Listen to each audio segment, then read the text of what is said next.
ഫിലിപ്പിയ ലേഖനം നമുക്കറിയാം. അപ്പോസ്തലനായ പൗലോസ് എഴുതിയ ലേഖനങ്ങളിൽ ഒന്നാണ്. Praise God. കാരാഗ്രഹ ലേഖനം എന്നൊക്കെ പറയും. Price God. ഹല്ലേലൂയ. ദൈവത്തിൻ്റെ മഹത്വം. ഇത് പൗലോസ് തൻ്റെ രണ്ടാമത്തെ മിഷണറി യാത്രയിൽ ബിൽഡപ്പ് ചെയ്ത ഒരു ചർച്ച. യൂറോപ്പിലെ ആദ്യത്തെ ഒരു ചർച്ചയായിരുന്നു. യൂറോപ്പിലെ ആദ്യത്തെ ചർച്ച. Praise God. ഇത് ഗോൾഡ് ഇഷ്ടം പോലുള്ള ഒരു സ്ഥലമായിരുന്നു. എന്നാൽ അന്ന് രണ്ടാമത്തെ ആ സമയത്ത് തൻ്റെ മിഷൻ ട്രിപ്പിൻ്റെ രണ്ടാമത്തെ പ്രാവശ്യം താൻ ഫിലിപ്പീൻസിൽ ചെന്നപ്പോൾ ഒരു നദിയുടെ സൈഡിൽ കുറേ സഹോദരിമാരിരുന്ന് പ്രാർത്ഥിക്കുന്നത് കണ്ടു. എന്താ അതിൻ്റെ കാര്യമെന്നറിയാം. അവർ ക്രിസ്ത്യാനികളോ ക്രിസ്തുവിനെക്കുറിച്ച് അറിഞ്ഞിട്ടുള്ളവരോ അല്ല. അവിടെ 10 കുടുംബം വേണം ഒരു സിനഗോഗ് ഉണ്ടാക്കണമെങ്കിൽ. Synagogue, if they want to start a synagogue, there is minimum 10 family should be available. പക്ഷെ അവിടെ ഒരു 10 യഹൂദ കുടുംബം ഇല്ലാത്തതുകൊണ്ട് ദൈവത്തിൽ ഭയമുള്ള യഹൂദരായിരിക്കുന്ന ചില സഹോദരിമാർ അവരൊരുമിച്ച് ഒരു നദിയുടെ തീരത്തിരുന്ന് ഇങ്ങനെ ദൈവത്തെ യാഹുവെ ആരാധിക്കുന്ന സമയത്താണ് പൗലോസ് അവരെ കണ്ടുമുട്ടുന്നത്. അങ്ങനെ അവരോടാണ് സുവിശേഷം പറഞ്ഞ് അങ്ങനെയാണ് ലുദ്യയുടെ ഹൃദയം തുറക്കുന്നതും അവിടെ ഒരു വേല ഉണ്ടാകുന്നതും. Praise God. എന്നാൽ കാലങ്ങൾ കഴിഞ്ഞു. പൗലോസ് പ്രിസണിലായി, ജയിലിലായി. തന്നെ സ്നേഹിച്ച ഒരു നല്ല സഭയിൽ ഒന്നായിരുന്നു ഫിലിപ്പീൻസിലുള്ള ദൈവസഭ, ദൈവമക്കൾ. യൂറോപ്പിലെ ആദ്യത്തെ ദൈവസഭയായിരുന്നു ഏത് സഭ? Philippines. First church in Europe. അത് വളരെ സന്തോഷത്തോടെ പൊയ്ക്കൊണ്ടിരിക്കുക. എന്നാൽ ആ സമയത്ത് ദൈവനാമത്തിനു വേണ്ടി ഒത്തിരി ചെയ്ത ഒരു സഭയാണ്. എക്സ്പെഷ്യലി പേഴ്സണലി പൗലോസിനെ പേഴ്സണലായിട്ട് ഒത്തിരി സഹായിച്ചു സാമ്പത്തികമായിട്ട്. Praise God. പൗലോസിനെ സഹായിക്കാൻ തക്കവണ്ണം അവർ ധനമൊക്കെ കൊടുത്തു വിട്ടു. ഫൈനാൻഷ്യലി ഒത്തിരി ഹെൽപ്പ് ചെയ്തിട്ടുണ്ട്. Praise God. അന്ന് പൗലോസ് ജയിലിലായിരിക്കുമ്പോൾ അല്പം ഫ്രീഡം ഒക്കെ ഉണ്ടായിരുന്നു. വിസിറ്റേഴ്സിന് വരാനും പോകാനും അദ്ദേഹത്തിന് വേണ്ട സപ്പോർട്ട് കൊടുക്കാനും അവിടെ ഇരുന്നുകൊണ്ട് സുവിശേഷം പറയാനും ഒക്കെയുള്ള സ്വാതന്ത്ര്യം കൊടുത്തിരുന്നു. Price God. ഹല്ലേലൂയ. എന്നാൽ എപ്പഫ്രോത്തോത്ത് എന്ന് പറയുന്ന ഒരു സഹോദരൻ, ഒരു ശുശ്രൂർ, ഒരു സഹശുശ്രൂഷൻ എന്നൊക്കെ പറയാം. നമ്മുടെ ഭാഷയിൽ പറഞ്ഞ അസിസ്റ്റൻ്റ് പാസ്റ്റർ എന്നോ മൂപ്പനെന്നോ ഒക്കെ പറയാം. അദ്ദേഹത്തെ എവിടെ വിട്ടു? ഈ ജയിലിൽ വിട്ടു. എന്തിനു വിട്ടു? അവർക്കുണ്ടായിരുന്ന കുറച്ച് കാര്യങ്ങൾ, സഭയ്ക്കുണ്ടായിരുന്ന കുറച്ച് കാര്യങ്ങൾ പൗലോസിന് കൊടുക്കാനും പൗലോസിനെ ഒന്ന് ട്രീറ്റ് ചെയ്യാനും ഒക്കെ വിട്ട് ഈ ദൈവദാസൻ കംപ്ലീറ്റ്ലി അങ്ങ് സിക്കായിപ്പോയി. അങ്ങനെ അദ്ദേഹം മരണത്തോളെത്തി. എന്നാൽ അവിടെ വെച്ച് തന്നെ സൗഖ്യമായി. ഇദ്ദേഹത്തോട് പൗലോസ് പറഞ്ഞു, മോനെ നീ ഇനി തിരിച്ച് പൊയ്ക്കോ. കാരണം you just come out from the deadly diseases. നീ മരണകരമായ രോഗത്തിൽ നിന്ന് തിരിച്ചു വന്നവനാ. ഇനി നീ എന്നോടൊപ്പം സമയം സ്പെൻഡ് ചെയ്യണ്ട. Thank you so much. Go back. ആ പോയ സമയത്ത് സഭയിൽ ചില പ്രശ്നങ്ങൾ നടന്നുകൊണ്ടിരിക്കുക. ചില ദുരുപദേശങ്ങൾ, ചില സംശയത്തിൻ്റെ വിഷയങ്ങൾ, അങ്ങനെ ചില കാര്യങ്ങളൊക്കെ നടന്നുകൊണ്ടിരിക്കുക. ഇതിലൊരു കാര്യം ഞാൻ പറയാം. ദൈവത്തെ സത്യത്തിലും ആത്മാവിലും ആരാധിക്കുന്ന ദൈവസഭയെ കലക്കുവാൻ അന്നും ഇന്നും പദ്ധതിയുണ്ട്. ആർക്ക്? ദുഷ്ടാത്മാവിന്. ഐക്യത നഷ്ടപ്പെടുത്തി കളയുക, സ്നേഹത്തിൽ വ്യത്യാസം വരുത്തുക, യോജിപ്പില്ലാതാക്കുക, ഓരോരുത്തർക്ക് അവരവരുടെ മനസ്സിൽ തോന്നിയ ഡോക്ടറിനെ അങ്ങ് പഠിപ്പിക്കുക. Praise God. ആർക്കെങ്കിലും എന്തെങ്കിലും ഒരു അവസരം കൊടുത്തു കഴിഞ്ഞാൽ അവർക്കിഷ്ടമുള്ള പോളിസി അങ്ങ് സംസാരിക്കുക. അങ്ങനെ സഭയിലൊരു ഭിന്നതയായി. അല്പം പ്രശ്നങ്ങളുള്ള ഒരു സാഹചര്യത്തിൽ ജയിലിലിരുന്ന് താൻ എഴുതിയ ഒരു കത്താണ് സ്തോത്രം ഈ പറയുന്ന ഫിലിപ്പിയ ലേഖനം. സ്തോത്രം. അവിടെ രണ്ടാമത്തെ അധ്യായത്തിലേക്ക് വരുമ്പോൾ മൂന്നാമത്തെ അധ്യായത്തിലേക്ക് വരുമ്പോൾ ചാപ്റ്റർ 3, എനിക്ക് ഒത്തിരി ഇഷ്ടമുള്ള ലെറ്റേഴ്സിൽ ഒന്നാണ് ഫിലിപ്പിയ ലേഖനം, ഫിലിപ്പിയൻസ്. അത് നമ്മളെല്ലാവരും ഒന്ന് സാവകാശം take time and read, meditate. നമ്മോട് ഒത്തിരി സംസാരിക്കാനുണ്ട് അതിൻ്റെ അകത്തുനിന്ന്. ദൈവാത്മാവ് നമ്മളോട് ഒത്തിരി സംസാരിക്കും. Price God, hallelujah. എല്ലാത്തിൽ നിന്നും സംസാരിക്കും കേട്ടോ, അതല്ല ഞാൻ പറഞ്ഞേ. ബട്ട് ദിസ് ഈസ് സംതിങ്, എല്ലാവർക്കും ഓരോരുത്തർക്കും ഓരോ ഫീലല്ലേ. സ്തോത്രം, ഹല്ലേലൂയ. 10 പേർക്ക് ഒരു ചായ ഇട്ട് കൊടുത്താൽ അതിനകത്ത് 8 പേര് പറയും സൂപ്പർ ചായ, 2 പേരെയും ചൽത്താ ഹെ, ഓക്കെ ആ എന്ന് പറയും. അത് ഹ്യൂമൻ നേച്ചർ, അത് കുറ്റമല്ല. Praise God. അതിൻ്റെ 3-ാം അധ്യായത്തിൻ്റെ 7-ാമത്തെ വാക്യം,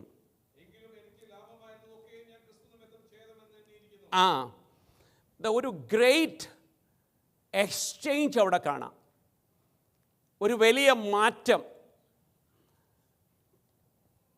counting his loss but he gain Christ. നഷ്ടമായി ഒത്തിരി, പ്രൈസ് ഗാഡ്, പക്ഷേ ലാഭമായി തീർക്കുവാൻ തക്കവണ്ണം ഇടയായി. ഇന്ന് എനിക്ക് സമയമില്ലാത്തത് കൊണ്ട് ഞാൻ ഈ ഒരു വാക്യത്തെ മാത്രം സ്റ്റിക്ക് ചെയ്ത് പോകാം. ദൈവം അനുവദിച്ചു കഴിഞ്ഞാൽ നെക്സ്റ്റ് ടൈം അതിൻ്റെ 3-ാമത്തെ വാക്യമുണ്ടല്ലോ, നാമോ, നമ്മുടെ സവിശേഷതകളുണ്ട് അവിടെ. ഞാനത് പറയുന്നില്ലെന്ന്, കാരണം എൻ്റെ മുന്നിൽ സമയമില്ലാത്തതുകൊണ്ട്. ഒരു ദൈവത്തെ ആരാധിക്കുന്ന ദൈവജനത്തിൻ്റെ പ്രത്യേകതകളെക്കുറിച്ച് പോൾ അവിടെ വ്യക്തമായിട്ട് പറയുന്നുണ്ട്. Praise God. ഞാനത് ആ ഭാഗം ഒന്ന് നിർത്തട്ടെ. Price God, hallelujah. ലൗകിക നേട്ടങ്ങൾ, ലോകപരമായ നേട്ടങ്ങൾ, പദവികൾ, ഹല്ലേലൂയ, സ്തോത്രമാണ്, അടിസ്ഥാനപ്പെടുത്തിയാണ് ഓരോരുത്തരും ഇന്ന് ദൈവസഭയുടെ അംഗങ്ങളായിത്തീരുന്നത്. What benefit we are able to get. Praise God. എന്നാൽ പൗലോസിന് പറയാനുള്ളത്, ക്രിസ്തുവിനെ നോക്കുമ്പോൾ എനിക്ക് ലഭിക്കാനിരുന്ന എൻ്റെ വിദ്യാഭ്യാസം, എൻ്റെ യോഗ്യത, അതിൻ്റെ മുകളിലത്തെ 2 വാക്യങ്ങൾ അവിടെ പറയുമ്പോഴിങ്ങനെയാണ്: നിങ്ങളെക്കാട്ടിലും ഒക്കെ എനിക്ക് പുകഴാനുണ്ട്. എന്നെ ഫിസിക്കലി പറഞ്ഞാലും, ഞാൻ ഏത് രീതിയിൽ ക്വാളിഫിക്കേഷനിൽ പറഞ്ഞാലും, ഐ ആം ദ നമ്പർ 1. 8-ാമത്തെ ദിവസം അബ്രഹാമിൻ്റെ കാലത്ത് തുടങ്ങിയ ആ പരിശോധന ഏറ്റവൻ. 2, ഞാൻ ഇസ്രയേലുകാരനാണ്. 3, ഫാമിലി നോക്കിക്കഴിഞ്ഞാൽ ബെഞ്ചമിൻ ഫാമിലിയാണ്. 4, ഞാനൊരു എബ്രായൻ കൂടെയാണ്. 5, ഞാനൊരു ലോയൊക്കെ പഠിച്ച് ഒരു പരീക്ഷനാണ്. സ്തോത്രം. എനിക്ക് ഭയങ്കര, ഐ ആം സോ എനർജറ്റിക്. അപ്പം ഞാൻ എന്തെല്ലാം ആയി? ശുഷ്കാന്തി എന്ന് പറഞ്ഞാൽ എന്തുവാ? പിന്നോട്ട് പോകാത്ത സ്വഭാവം എല്ലാം ശുഷ്കാന്തിയാണ്. മടുത്തു പോകാത്തതൊക്കെ ശുഷ്കാന്തിയാണ്. Praise God. അപ്പോൾ അത് സംബന്ധിച്ച് ഞാൻ സഭയെ ശരിക്കും പോയി, കാരണം അന്നത്തെ എൻ്റെ ജോലി അതായിരുന്നു. എന്നെ ഏൽപ്പിച്ച് ജോലി ഞാൻ എന്തോ എടുത്തു? അടിക്കാനായിരുന്നു എൻ്റെ ജോലി, കൊല്ലാനായിരുന്നു എൻ്റെ ജോലി, യുവമാരെവിടാന്ന് കണ്ടുപിടിക്കുന്ന എൻ്റെ ജോലി. ഞാൻ ആ ജോലിയൊക്കെ പെർഫെക്റ്റ് ആയിട്ട് ചെയ്തു. Very simple is that. ന്യായപ്രമാണം, ന്യായപ്രമാണത്തിലെ നീതി സംബന്ധിച്ച് അനന്യൻ എന്ന് പറഞ്ഞ വാക്കിൻ്റെ അർത്ഥം എന്ന് പറഞ്ഞാൽ എൻ്റെ വാക്കിൻ്റെ അർത്ഥം എന്ന് പറയും, ബ്ലെയിംലെസ് എന്ന് പറഞ്ഞാൽ എന്നെക്കുറിച്ച് ആർക്കും ന്യായപ്രമാണത്തിൻ്റെ സൈഡിൽ എന്ന് പറഞ്ഞു കഴിഞ്ഞാൽ ആർക്കും എന്നെ ബ്ലെയിം ചെയ്യാൻ പറ്റില്ല. ഞാൻ അതുപോലെ പെർഫെക്റ്റ് ആയിരുന്നു. ചോദിച്ചേ, എന്തിനാ പൗലോസെ ഇത്രയും സ്ഥാനങ്ങളൊക്കെ ഉണ്ടായിട്ട് ഇതെല്ലാം നഷ്ടപ്പെടുത്തി വന്നതിൻ്റെ ഉദ്ദേശം? പൗലോസ് ഒറ്റ കാര്യമേ ഉള്ളൂ, ക്രിസ്തു മൂലം. Praise Lord. ക്രിസ്തു മൂലം ഞാൻ സകലതും ഛേദമെന്ന് എണ്ണിയിരിക്കുന്നു. Praise God, hallelujah. നമ്മുടെ സ്വന്തം പ്രവൃത്തികൾക്ക് പകരണം ക്രിസ്തയേശുവിലെ സമ്പൂർണ്ണതയാ നമ്മെക്കുറിച്ച്, സ്തോത്രം, ദൈവം ആഗ്രഹിക്കുന്നത്. Price God, hallelujah. ജഡത്തിലുള്ള വിശ്വാസം അങ്ങ് ഉപേക്ഷിക്കാനാണ് അതിൻ്റെ അർത്ഥം. Price God, hallelujah. Confidence in the flush, for Christ righteousness. ബലം എന്നിലുണ്ട്, എന്നെ കൊണ്ടതൊക്കെ ചെയ്യാനൊക്കെ പറ്റും എന്ന് പറയാതെ ഞാൻ ക്രിസ്തു മൂലം ചെയ്യാൻ പറ്റും. അങ്ങനൊരു വലിയ ഒരു ചേഞ്ച് സ്തോത്രം പോളിൻ്റെ ജീവിതത്തിൽ ഉണ്ടാകാൻ തക്കവണ്ണം ഇടയായി. Praise God. ഒരു ആന്തരിക സമർപ്പണം തനിക്ക് ഉണ്ടായി. Price God. ഹല്ലേലൂയ. ബാഹ്യമായ ചടങ്ങുകൾ താനങ്ങ് ഉപേക്ഷിച്ചു. Price God. ഹല്ലേലൂയ. എന്നിട്ട് താൻ പറയുകയാണ്, എനിക്കുള്ളതൊക്കെ ഞാൻ ഛേദമെന്നെണ്ണി. ഞാൻ നമ്മളൊരു പ്രാവശ്യം ലോത്തിൻ്റെ വൈഫിനെക്കുറിച്ച് പറയാൻ തക്കവണ്ണം ഇടയായി. ആ സഹോദരി പുറമോട്ടൊന്ന് നോക്കിയതേ ഉള്ളൂ, കാര്യം സംഭവം മുഴുവനും വ്യത്യാസമായി പോയി. Praise God. സംഭവം മുഴുവനും വ്യത്യാസമായി. കർത്താവായ യേശുക്രിസ്തു ഇല്ലാതിരുന്ന, പ്രസൻസ് ഇല്ലാതിരുന്ന, ഫിസിക്കലി പ്രസൻസ് ഇല്ലാതിരുന്ന സമയത്ത് ശിഷ്യന്മാരുടെ കൂട്ടത്തിൽ പത്രോസ് പറഞ്ഞു, നമ്മളിനി എന്തു ചെയ്യുന്നേ, മുന്നോട്ടുള്ള കാര്യങ്ങളൊക്കെ പോകുന്നത് എങ്ങനെയാണ്? ഏതായാലും എനിക്കൊരു തൊഴിലറിയാം, അതിന് പോവാം. അറിയാവുന്ന ഒരു തൊഴിൽ മീൻപിടുത്തമാണ്, ഫിഷിങ്ങാണ്, അതിന് പോവാം. നിങ്ങളാരെല്ലാം വരുന്നോ? അപ്പോൾ കുറച്ച് പേര് പറഞ്ഞു അല്ലാതെ എന്ത് ചെയ്യാനാ, വേറെ ഒന്നുമില്ല. ഇങ്ങനെ ഇരിക്കുന്ന സമയത്ത് കർത്താവ്, മക്കളെ കൂട്ടുവാൻ വല്ലതും കൊണ്ടുകൂടെ? തിരിഞ്ഞു നോക്കിയപ്പോൾ അയ്യോ ഇത് യേശുവാണോ? ലാസ്റ്റിൽ വന്നപ്പോൾ ചോദിക്കുന്നു, എടാ പത്രോസേ, എൻ്റെ ആസ്ഥാനത്ത് നിൻ്റെ പ്രാക്ടീസായിരിക്കുന്ന, നിൻ്റെ എക്സ്പീരിയൻസ് ഉള്ള ജോലിയിലേക്ക് നീ മടങ്ങിപ്പോയി. പക്ഷേ എൻ്റെ ചോദ്യം, നീ വാസ്തവമായിട്ട് സത്യം പറ, എന്നെ സ്നേഹിക്കുന്നുണ്ടോ? അതോ നീ ഫിഷിനെയാണോ സ്നേഹിക്കുന്നത് എന്നുള്ളതിൽ എൻ്റെ അർത്ഥം. നിൻ്റെ തൊഴിലിനെയാണോ നീ സ്നേഹിക്കുന്നത്, അതോ നീ എന്നെയാണോ സ്നേഹിക്കുന്നത്? 3 പ്രാവശ്യം ചോദിച്ചിട്ട് പറഞ്ഞു, ഊവ കർത്താവേ, എല്ലാം നീ അറിയുന്നു, ഇനി ഇതിൽ കൂടുതൽ ഞാൻ എന്താ പറയാനാ? എന്നാൽ പോയൊരു കാര്യം ചെയ്യും, നീ എൻ്റെ വേല ചെയ്യാൻ പറഞ്ഞു. ദൈവം ഇതിലെ തിരിഞ്ഞു നോട്ടം മാനുഷികമാണ്. എന്തോ തിരിഞ്ഞു നോട്ടം? വിട്ടതിലേക്കൊരു നോട്ടം. പക്ഷേ കർത്താവിൻ്റെ വചനം പറയുന്നത് എന്താണെന്നറിയാമോ? സ്തോത്രം, എല്ലാം ഛേദമെന്നെണ്ണി, സ്തോത്രം, ക്രിസ്തുവിൽ ഉണ്ടാകുന്ന സമാധാനം, അതാ നമ്മുടെ കർത്താവ് നമ്മെക്കുറിച്ച് ആഗ്രഹിക്കുന്നത്. Price God. ഹല്ലേലൂയ. ദൈവത്തിന് മഹത്വം. അതിൻ്റെ 3-ാം വാക്യത്തിലേക്കൊന്ന് വരാം. നമുക്കൊന്ന് അവിടെ ഒന്ന് ചിന്തിച്ചിട്ട് ഞാൻ കൺക്ലൂഡ് ചെയ്യാം. വേണ്ടാന്ന് ഞാൻ വിചാരിച്ചതാണ്. നാമല്ലോ പരിച്ഛേദനയേറ്റവൾ. പണ്ട് ആരാ പരിച്ഛേദന ഏറ്റത്? വാസ്തവത്തിൽ ഈ പറയുന്നവൻ സർക്കംസിഷൻ ചെയ്തവനാ, പരിച്ഛേദന ഏറ്റവനാ. നിയമപ്രകാരം, അബ്രഹാമിൻ്റെ നിയമപ്രകാരം ഇങ്ങോട്ട് വന്നതാ. സ്തോത്രം. എന്താണ് ഈ പരിച്ഛേദന? ഒരു സെപ്പറേഷൻ, ഫിസിക്കൽ സെപ്പറേഷനാണ് അത്, നോട്ട് എ സ്പിരിച്വൽ സെപ്പറേഷൻ. എന്നാൽ പുതിയ നിയമത്തിൽ വരുമ്പോൾ കർത്താവായ യേശുക്രിസ്തു പറയുന്നത്, ഹൃദയത്തിനായി ഇനിയും പരിച്ഛേദന വരേണ്ടത്. നിൻ്റെ ഫിസിക്കൽ പരിച്ഛേദനയല്ല, വ്യത്യാസമല്ല ഉണ്ടാകേണ്ടത്, പിന്നെയോ നിനക്കുണ്ടാകേണ്ടത് നിൻ്റെ ഹൃദയത്തിന് ഒരു പരിച്ഛേദന ഉണ്ടാകേണ്ടത്. Praise God. അവിടെ പല കാര്യങ്ങൾ അവിടെ പറയുന്നു. ദൈവത്തെ ആരാധിക്കുന്ന ഒരു ജനത്തിൻ്റെ പ്രത്യേകതകളെക്കുറിച്ച് പറയുമ്പോൾ പൗലോസ് പറയുന്നു, ഒന്ന്, ഹല്ലേലൂയ, സ്തോത്രം, നാമല്ലോ പരിച്ഛേദനക്കാർ എന്ന് പറഞ്ഞാൽ ലോകത്തിൽ നിന്ന് വിട്ടു നിൽക്കുന്ന ജനം. 2, ദൈവത്തിൻ്റെ ആത്മാവിനാൽ ആരാധിക്കുന്ന ഒരു കൂട്ടം ജനം, സ്വന്തമെന്ന് പറയുവാനില്ലാത്ത ഒരു കൂട്ടം ജനം. ദൈവത്തിന് സ്തോത്രം. ഹല്ലേലൂയ.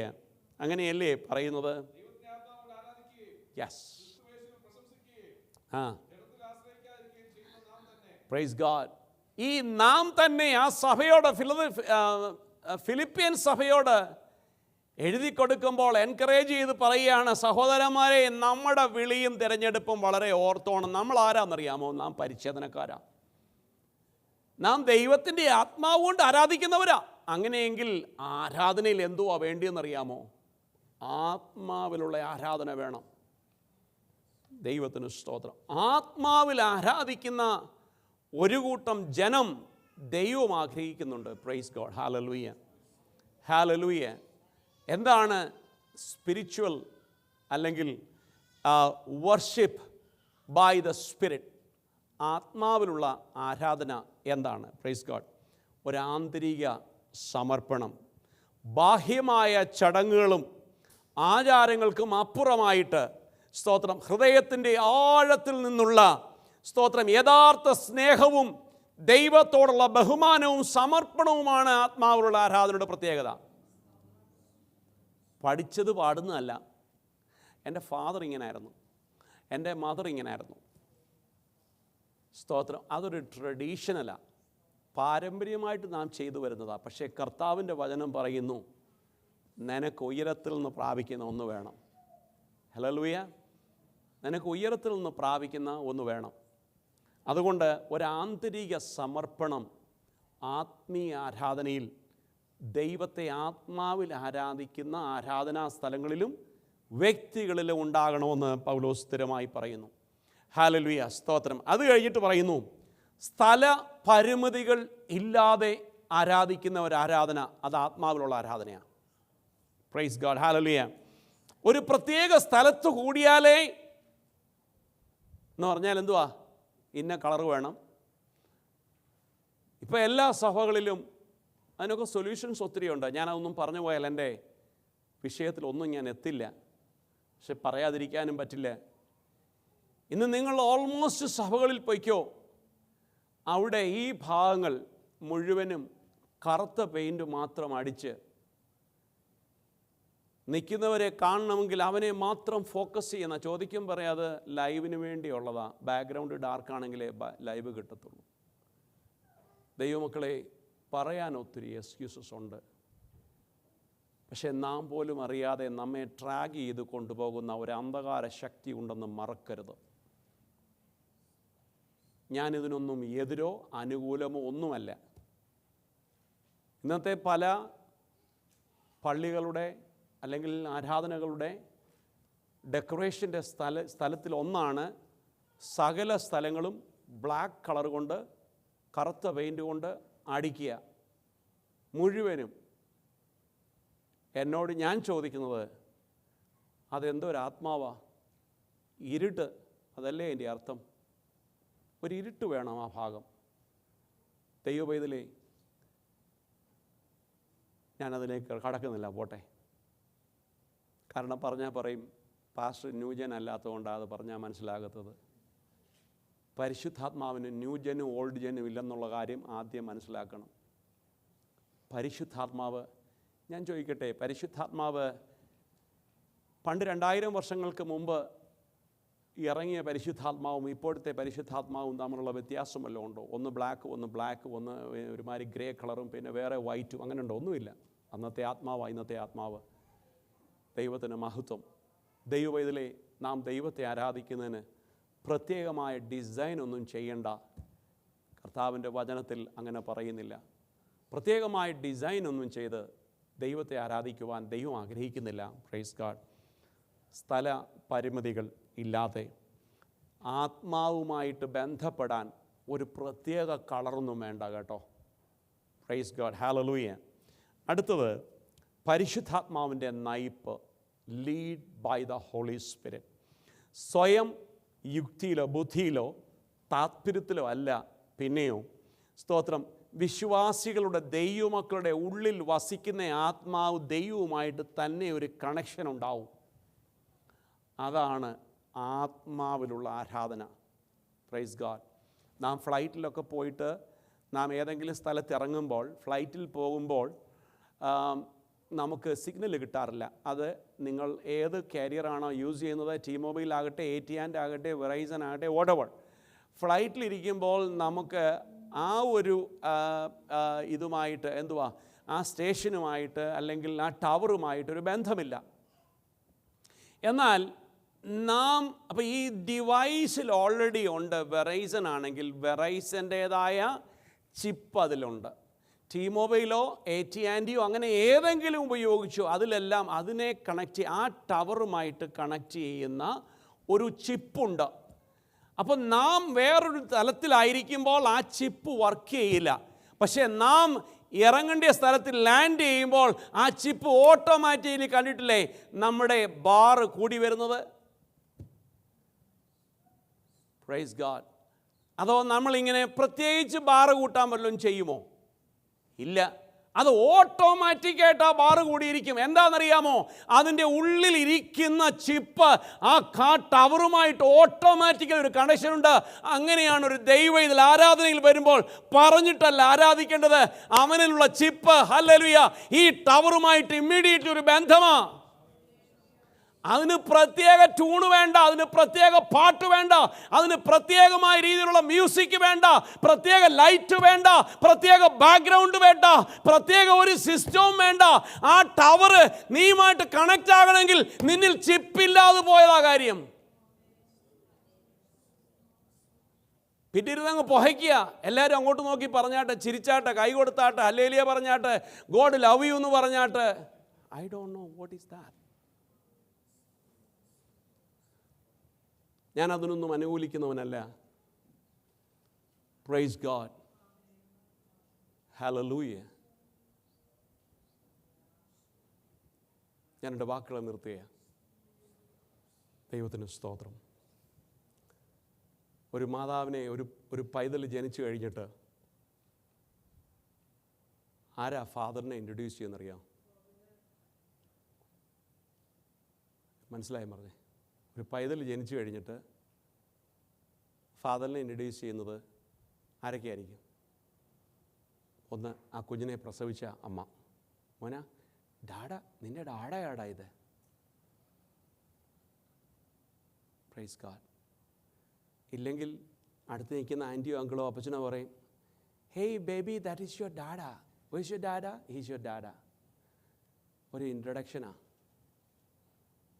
പക്ഷേ ജനിച്ച് പുറത്ത് വന്നപ്പോൾ തന്നെ ആ ഫ്ലഷും ചേർന്ന ഒരു സമയമുണ്ട്. അതിനോട് ആരും പറഞ്ഞു കൊടുക്കണം ഇതെൻ്റെ അമ്മയാണ്. അപ്പനെ പരിചയപ്പെടുത്തണമെന്നേ. ദൈവത്തിന് സ്തോത്രം. എന്നാൽ ദൈവസന്നിധിയിൽ വരുമ്പോൾ പരിചയപ്പെടുത്തേണ്ട ആവശ്യമില്ല. നിൻ്റെ പിതാവിനെ വ്യക്തമായി മനസ്സിലാക്കുന്ന ഒരുവനുണ്ട്. ആ ചിപ്പുണ്ടെങ്കിലേ അവർ തമ്മിൽ കണക്ഷൻ ആകത്തുള്ളൂ. ഹല്ലേലൂയ. ദൈവത്തിന് മഹത്വം. അടുത്തത്, പൂർണ്ണ ഹൃദയത്തോടെ. നമ്മൾ കേട്ടു പരിശുദ്ധാത്മാവിൻ്റെ ലീഡിങ്ങോടുകൂടി എന്നുള്ള ഉദാഹരണമാണ് ഞാൻ പറഞ്ഞ ചിപ്പിൻ്റെ കാര്യം, ബാറ് വരുന്ന കാര്യം, ടവറുമായിട്ട് ബന്ധപ്പെടുന്ന കാര്യമൊക്കെ പറഞ്ഞു. സ്തോത്രം. പല ദൈവമക്കളും ദൈവസഭയിൽ പോയിട്ട് മൗനമായിട്ട് മടങ്ങി വരുന്നതിന് കാരണം എന്തറിയാമോ? ആ ചിപ്പ് എവിടെ ലോസായിപ്പോയി. ടവറുണ്ട് അവിടെ, ടവറുണ്ട്, ചിപ്പില്ല. ഒന്നുകിലല്ലേ ചിപ്പ് ബെൻഡായി, ചിപ്പ് ക്രാക്കായി, ചിപ്പ് ബേണായി, അല്ലെങ്കിൽ ചിപ്പ് എക്സ്പയറായി. ഇങ്ങനെയൊക്കെയുള്ള റീസൺസ് കൊണ്ട് മാത്രമേ, അല്ലെ ഒരു ലൂസായി, ആ ചിപ്പ് പോകും. ദൈവത്തിന് മഹത്വം. അതുകൊണ്ട് ആ ചിപ്പ് കേൾക്കുന്ന ആർക്കെങ്കിലും ഈ ദിവസങ്ങളിൽ പോയെങ്കിൽ ഫിക്സ് ഇറ്റ്. കാരണം ടവറുണ്ട്. ഈ ടവറുമായിട്ടൊരു ബന്ധം വരാതെ നീ പോകരുത്. പാടുമ്പോൾ മാത്രം ആരാധിക്കുന്നതല്ല പരിശുദ്ധാത്മാവ്. നീ വന്ന സമയം മുതൽ പോകുന്നത് വരെ ദൈവത്തിൻ്റെ ആത്മാവുമായിട്ട് നീ ബന്ധപ്പെട്ടുകൊണ്ടിരിക്കണം. ഹല്ലേലൂയ. ദൈവത്തിന് ഒരു ബാറായിട്ട് ആരും മടങ്ങിപ്പോകരുത്. 5 ബാറുമായിട്ട് വേണം മടങ്ങിപ്പോകാൻ. യേശുവിൻ്റെ നാമത്തിൽ ഹല്ലേലൂയ. പൂർണ്ണ ഹൃദയത്തോടെ. ദൈവത്തിന് സ്തോത്രം. സ്പിരിച്വൽ ആരാധനയെക്കുറിച്ചായി പറഞ്ഞേ. നാമല്ലോ ദൈവത്തെ ആത്മാവിൽ ആരാധിക്കുന്നവർ പറയുന്നവരുടെ കൂട്ടത്തിൽ പെടുന്നവരിൽ പൂർണ്ണ ഹൃദയത്തോടെ. Praise God. നമ്മുടെ ചിന്തകൾ, വിചാരങ്ങൾ, വികാരങ്ങൾ, പ്രൈസ് ഗോഡ്, ഹല്ലേലൂയ, നമ്മെ എന്തെല്ലാം ആരാധനയ്ക്ക് ഈ ടവറുമായിട്ട് ബന്ധപ്പെടാതിരിക്കുന്ന എന്തെല്ലാം ഉണ്ടോ അത് മുഴുവനും കട്ട് ഓഫ് ചെയ്തിട്ട് വേണം ദൈവസന്നിധിയിൽ വന്നിരിപ്പാൻ. ദൈവത്തിന് സ്തോത്രം. ഹല്ലേലൂയ. ലോകത്തിൻ്റെ ചിന്തകളെ മാറ്റിവെക്കുന്നതാണ് സ്പിരിച്വൽ വർഷിപ്പ്. ഹല്ലേലൂയ. ഞാൻ സമയമില്ലാത്തതുകൊണ്ട് എൻ്റെ വാക്കിലൂടെ നിർത്തുകയാണ്. ഒരു വാക്യം കൂടെ വായിച്ചുകൊണ്ട് ആ ഭാഗം കൺക്ലൂഡ് ചെയ്ത് നിർത്താം. റോമാലേഖനം 12-ാം അധ്യായത്തിൻ്റെ 1 മുതൽ 3 വരെയുള്ള വാക്യങ്ങൾ ഇങ്ങനെ പറയുന്നു. സഹോദരന്മാരെ, ഞാൻ ദൈവത്തിനോടുള്ള മനസ്സലി ഓർപ്പിച്ച് നിങ്ങളെ പ്രബോധിപ്പിക്കുന്ന എന്തെന്നാൽ നിങ്ങൾ ബുദ്ധിയുള്ള ആരാധനയായി നിങ്ങളുടെ ശരീരങ്ങളെ ജീവനും വിശുദ്ധിയും ദൈവത്തിന് പ്രസാദവുമുള്ള യാഗമായി സമർപ്പിക്കുവീൻ, അല്ലെങ്കിൽ അർപ്പിക്കുവീൻ. ഹല്ലേലൂയ. അപ്പോൾ ദൈവത്തിൻ്റെ ആത്മാവിന് തക്കവണ്ണം നാം ജീവിക്കണമെങ്കിൽ എന്തൊക്കെ സമർപ്പിക്കണം? ശരീരത്തെ, വിശുദ്ധിയെ, ദൈവത്തിന് പ്രസാദമുള്ള നമ്മുടെ ബുദ്ധിയെ, സകലത്തെയും ദൈവത്തിന് വിട്ടുകൊടുത്തൊരു ആരാധന ആഗ്രഹിക്കുന്നു. 2-ാം വാക്യം പറയുമ്പോൾ, ഈ ലോകത്തിന് അനുരൂപരാകാതെ നന്മ, പ്രസാദം, പൂർണ്ണത ഉള്ള ദൈവത്തിൻ്റെ ഹിതം എന്താണെന്ന് വ്യക്തമായി മനസ്സിലാക്കി അതിനുവേണ്ടി ഹൃദയത്തെ വിട്ടുകൊടുക്കുന്നവരായിരിക്കണം ആത്മാവ് കൊണ്ട് ദൈവത്തെ ആരാധിക്കുന്നവർ. 3-ാമത്തെ വാക്ക് ഇങ്ങനെ പറയുന്നു, ഭാവിക്കേണ്ടതിന് മീതെ ഭാവിച്ചുയരരുത്.